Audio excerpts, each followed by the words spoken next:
맨 먼저 김정은이 건강과 관련해서 말씀을 드리겠습니다. 여러분들 김정은이가 최대한도 최근에 들어서 체중이 한 20kg 정도 빠지고요.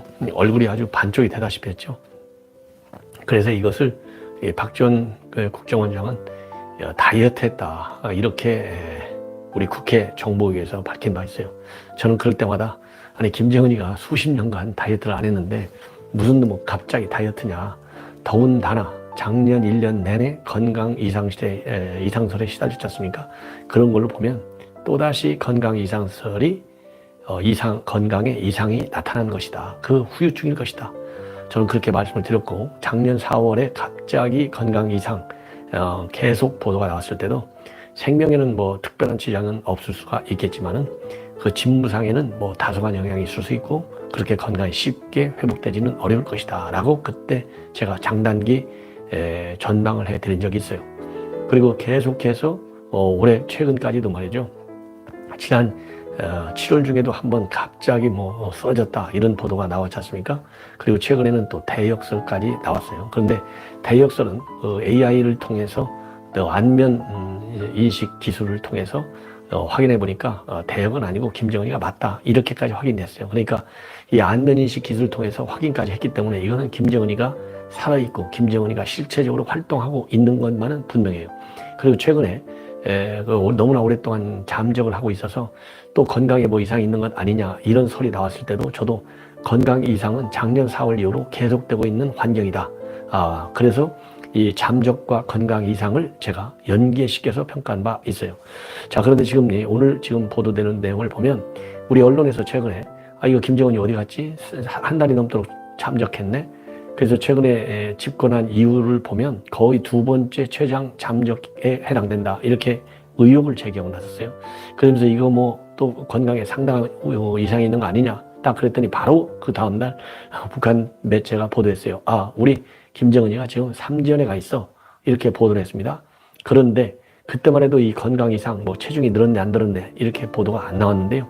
오늘 TV조선에서 이 보도한 내용을 보면 35일 만에 공개 활동을 했는데 다시 20kg 감량이 무색할 정도로 체중이 늘어났다 이렇게 보도를 하고 있습니다. 이걸 보면 다이어트 했다라고 하는 박지원 국정원장의 정보 판단에 상당한 말하자면 미스가 있다. 즉 정보 판단의 실패 현상이 나타나고 있다. 이건 심각한 정보 무능력 상태나 마찬가지 아니겠습니까?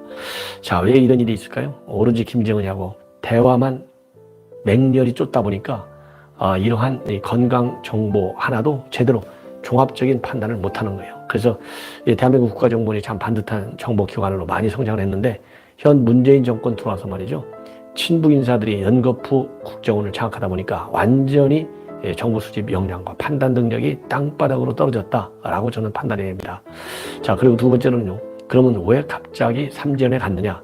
왜냐하면 최근에 말이죠, 삼지연에 가기 전까지는 미국에서 상업 위성들이 쭉 촬영한 내용을 분석해 보니까 원산에 가 있다. 그리고 원산에서 이 초호화 요트가 발견이 됐다. 이렇게 보도가 됐거든요. 그러니까 건강이 안 좋을 때 작년 1년 내내 원산에 굉장히 많이 가 있었잖아요. 물론 이제 정치적인 상징성도 원산이 굉장히 크죠. 그런 것도 있지만은 더 중요한 것은 이 시점에서 더 중요한 것은 그 정치적인 원산이 가지고 있는 다른 상징성, 김정은이의 뭐 출생이라든가 이런 거와 연계시켜서 볼 게 아니고 김정은이 건강 때문에 요양 차원에서 원산을 찾는 걸로 봐야 돼요. 그래서 이번에 요트가 있는 것도 말하자면 요양 차원에서 오랫동안 원산에 있는 것이 결국은 미국 상업 위성에 의해서 포착된 거예요. 그러면 왜 삼지연으로 갔느냐? 두 가지입니다. 제가 볼 때는 건강에 이상이 있기 때문에, 그리고 이미 당은 북한 노동당 규약에 이 비서 대리직까지 신설해 놨지 않습니까? 최근에 들어와서 이 얘기는 김정은이 건강이 굉장히 건강 위험 신호가 상시적으로 존재하고 있다는 내용이나 마찬가지잖아요. 그래서 유고시에 지금 김여정이가 여자이기 때문에 김여정이 말하자면 상속 체제가 자리를 잡기는 또 어려울 수도 있거든요. 그렇기 때문에 아예 당 규약에 꼼짝 못하게 그걸 가지고 강제 말하자면 정치할 수 있도록 그러한 시스템 보완 장치까지 해놨어요. 이런 걸 보면 다 건강하고 연결돼 있고, 건강이 연결돼 있으니까 좀 위험하니까 이 통치력에 말하자면 상실 현상도 나타날 수 있고, 통치 기반이 약화될 수 있고, 체제의 안정성이 흔들릴 여지가 있거든요. 그래서 삼지연을 간 거예요. 왜냐하면 삼지연은 여러분들 아시다시피 김일성이의 항일 전적지로 항일 독립운동 지역으로 딱 정해져 있잖아요. 그 다음에는 김정일 입장에서는 또 출생지로 되어 있어요. 그러니까 정치 사상적으로 이 세습체제한 충성심을 고양하고 우상화 숭배 교육을 시키는 데 있어서 최적지로 되어 있는 거예요. 그러니까 이 삼지연을 지금 다시 올라갔다라는 얘기는 물론 외형적으로는 이 경제가 말하자면 주택, 교육시설, 문화후생시설 이런 거를 돌아보면서 도시 경영 실태도 보고 그리고 또 농사 실태도 점검하고 이런 다목적적으로 갔다고 하지만 궁극적인 것은 바로 김정은에 대한 충성심을 고양하는, 강조하는 이 차원에서 이루어진 거라고 봐야 됩니다. 자, 그래서 지금 혁명 성지인 삼지연을 갔다는 이런 측면만 보더라도 이 건강에 이상 신호가 들어와 있는 것은 분명하다.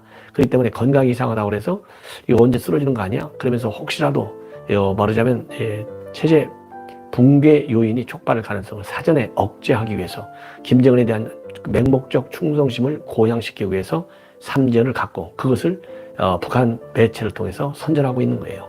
여기에 우리가 이 북한 체제의 특성 다시 한번 냉정하게 살펴볼 필요가 있고요.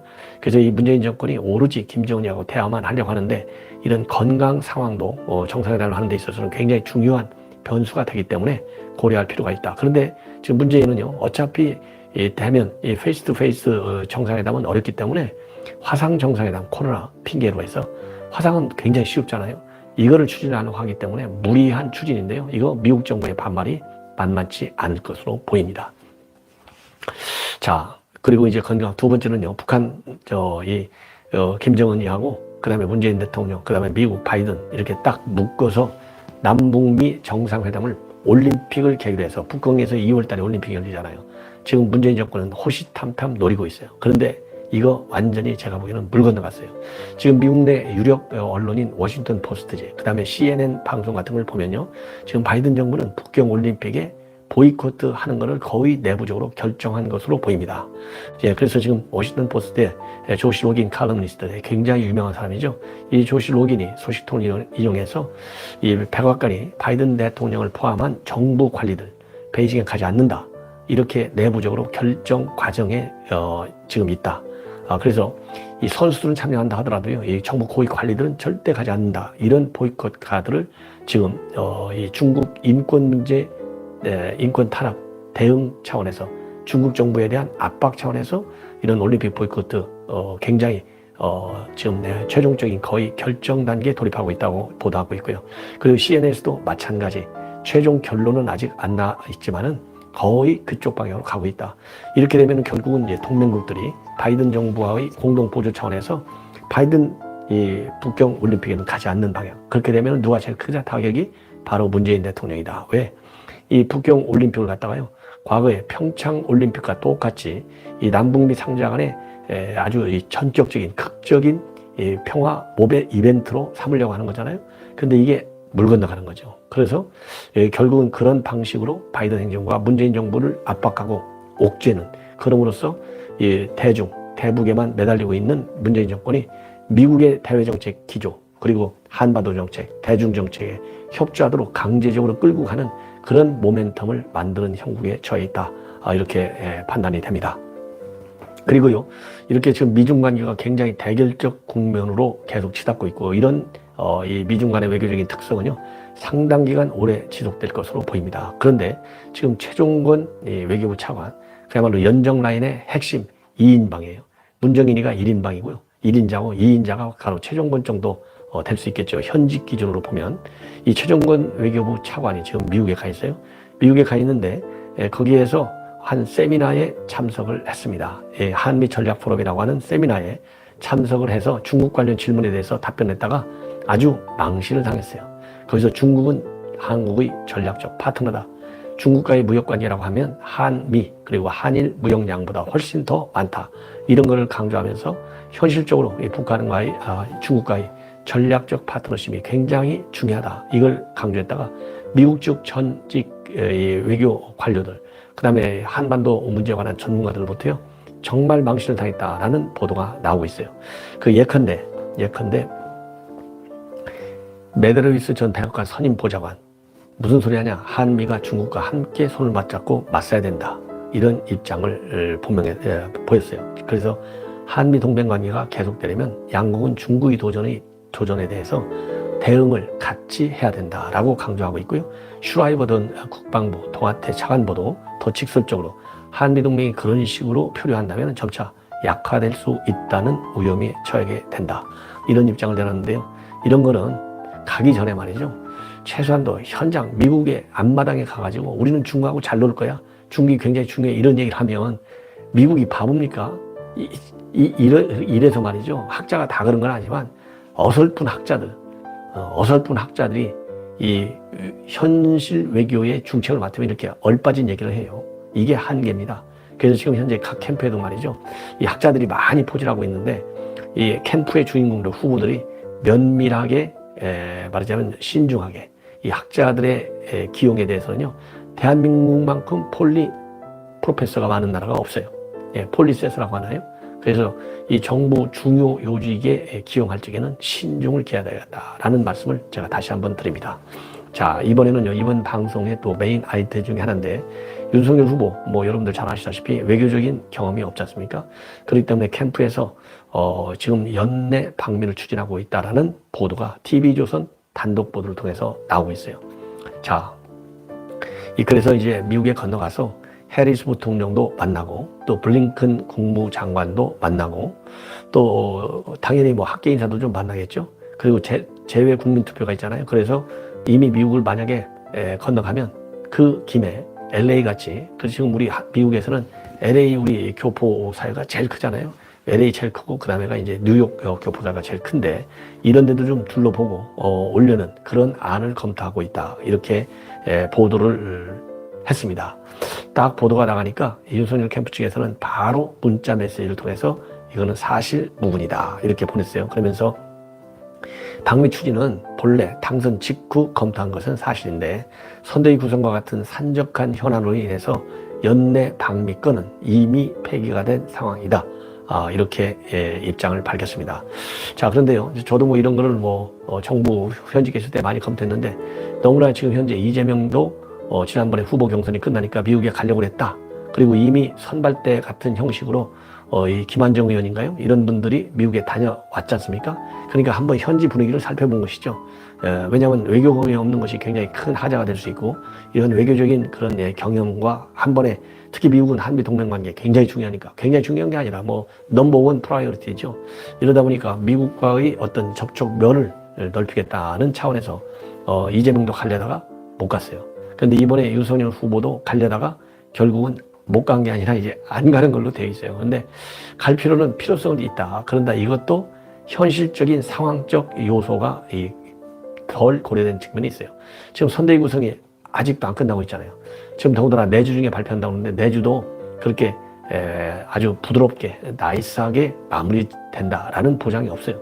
그렇기 때문에 미국을 가면 아무리 빨리 갔다 와도 정말 비행기만 타고 갔다 해도 일주일 걸려요. 왜냐하면 시차가 있기 때문에. 그래서 지금 일주일을 만약에 이 외교 관계에 역점을 둬서 충분히 그 외교적인 경험이 없는 점을 커버할 수 있다는 이점이 있음에도 불구하고 일주일이면은 여론 관리에 상당히 중요한 그런 기간이 될 수 있다. 아마도 그런 점에서 지금 일단 부인을 하고 있는 것 같아요. 그렇지만은 선대위 구성이 마무리되면 어차피 이제 언론에 나와서 다 알려졌지 않습니까? 타이밍이. 그래서 한번 짧게라도 갔다 올 필요는 있는데 시기적으로 미국이 이제 12월 한 10일만 딱 더 들어가도요. 미국 같은 경우 저도 미국에서 한 10년 근무해서 하는데 현실적으로 미 관료들이 전부 휴가를 갑니다. 물론 이번에는 이제 코로나 때문에 제한적 요인이 있긴 했지만 일단 잘 일을 안 해요. 전부 완전히 베이케이션 시즌으로 가요. 그렇기 때문에 이 미국에 가더라도 유력 인사를 만나기는 굉장히 어려울 수 있어요. 우선 기본적으로 정부 요직 있는 사람들, 백악관 요직, 그 다음에는 이 상하 의원들, 그 다음에 이제 싱크탱크들 이렇게 만나야 될 거 아니겠습니까? 다만 그런데 이제 정부 차원에서는 이재명이도 오고 싶어 하고 윤석열도 오고 그러면은 자칫 잘못하면 미국 정부도 한국 대선에 개입한다. 그러면은 우리 국내에도 반미론자들이 많잖아요. 역풍이 불 우려가 있어. 이런 점을 상당히 신중하게 고려하면서 이 면담 누가 할 것인지 수위를 굉장히 조정할 것이다 라는 판단이 듭니다. 자, 그래서 시기적으로 학상으로 상당히 어렵다 이렇게 보여집니다. 자, 그 다음에는요, 그러면 이제 본인이 직접 못 갈 경우에는 국민의힘의 대선 경선 후보였던 홍준표 의원이 윤석열이 당선이 되면 대한민국이 불행해진다 이렇게 말한 것과 관련해서 자, 어떻게 생각하느냐 이렇게 김어준이 물었습니다. 그러자 경선 결과에 승복한다는 표현을 했지만 아무래도 홍 의원이 선거 뒤에 후유증이 좀 있는 것 같다 이렇게 말했습니다. 자, 이건 그야말로 누구나 말할 수 있는 평론가적인 입장입니다. 자, 이 이준석이가 지금 여기 김어준 방송에 출연했다는 것도 좀 마땅치 않아 보입니다. 자, 야당의 대표가 이렇게 거치가 이렇게 가벼웠어야 여기 갔다 저기 갔다 이 매체 저 매체 옮아가면서 이런 말 올리고 저런 말 옮기고 하는 거 보면 정말 이준석이라는 사람이 야당 대표가 돼서는 안 되는 사람이 되지 않았을까. 이러니까 야당이 지금 굉장히 정체성 혼란을 겪고 있고 아주 겉으로는 지금 윤석열 후보가 선출됐기 때문에 윤 후보 중심으로 이렇게 쫙 짜지는 것 같아도 안에 들여다보면 그야말로 뒤죽박죽입니다.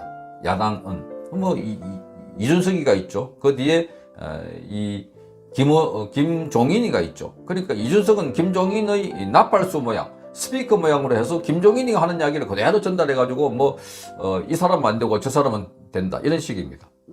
이걸 보면 지금 이준석은 당 대표가 아니라 김종인 대변인이다, 또 대리이다 하는 지적이 있는 것입니다. 제가 그걸 방송을 해드렸습니다만은 또 이렇게 김어준 방송에 가서 홍준표에 대해서 이런저런 발언을 하는 것 자체도 당 대표로서는 적절치 않아 보인다.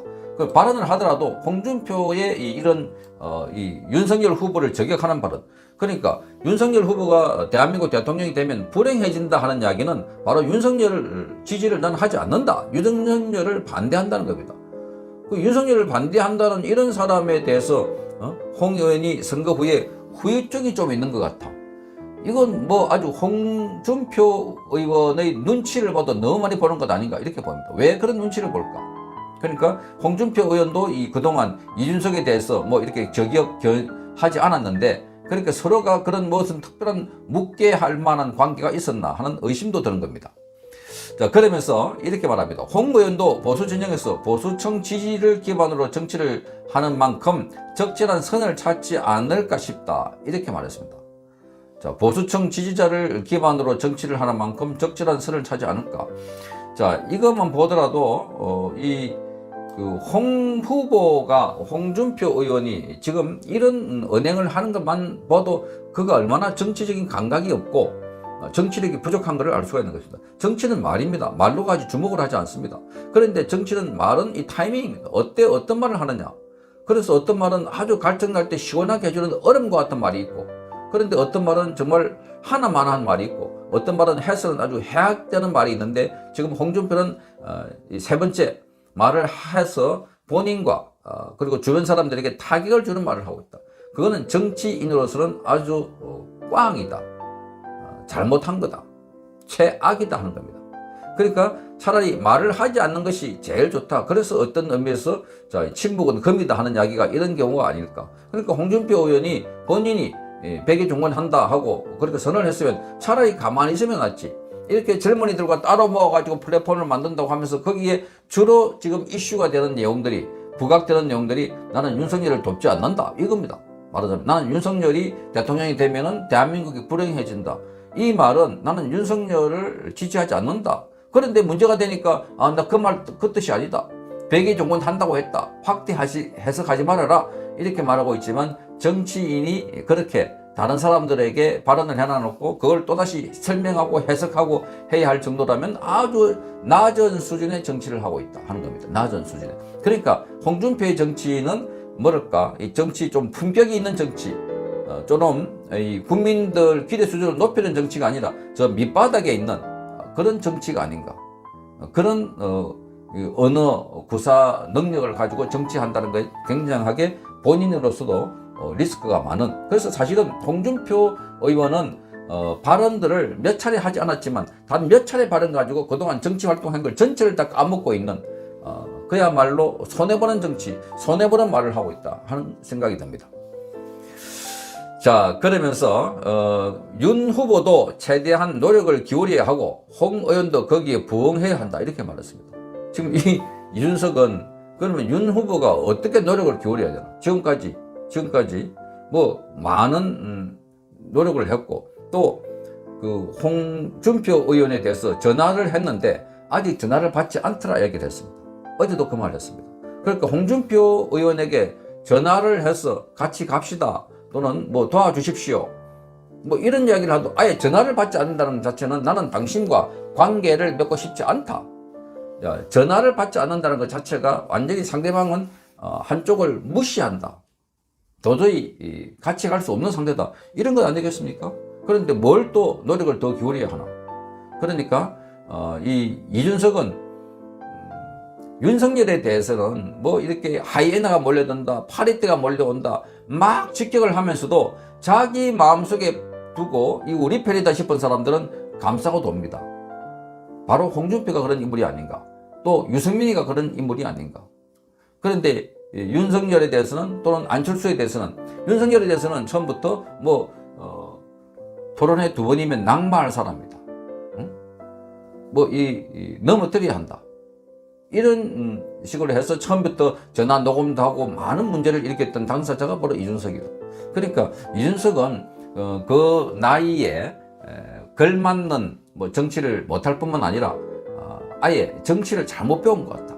그런데 이런 정치를 하는 사람 보고 홍준표에게 이준석은 어떤 사람입니까? 하고 물으니까 아주 영특한 사람이다 이렇게 말하고 있습니다. 그러니까 서로가 지금 서로가 서로에게 아주 좋은 사람이다, 홍준표는 괜찮은 사람이다 이렇게 평가하고 있는 것 같다. 그러니까 이게 국민의힘 자체가 지금 영이 안 쓰고 당 전체가 지금 흐트러져 있다. 거기다가 이준석은 김종인의 말이라면 그대로 지금 전달하는, 당대표가 이런 최신 이런 활동을 해가지고 무슨 당대표의 영이 서겠으며 당에서 이준석을 보고 당대표라고 여기는 사람이 얼마나 되겠는가. 그러니까 또 본인은 죽으라고 이거는 당대표의 권한입니다. 이건 당대표가 해야 할 일입니다. 또 이렇게 요구하고 있으니까 정말 한심하기 짝이 없는 당대표다. 여기에 가서 김어준 방송에 가서 그래 평론을 하고 있을 정도의 당대표라면 이게 당대표인가 싶은 생각이 듭니다. 자, 그래서 윤석열 후보가 계속해서 홍 의원님은 제 전화를 아직 안 받으시더라고요 하는 것과 대해서 이준석은 윤 후보가 계속 노력을 기울인데도 불구하고 홍 의원이 그렇게 나온다고 하면 여론이 홍 의원에게 안 좋게 돌아갈 가능성도 있다. 참 이거 하나만 합니다.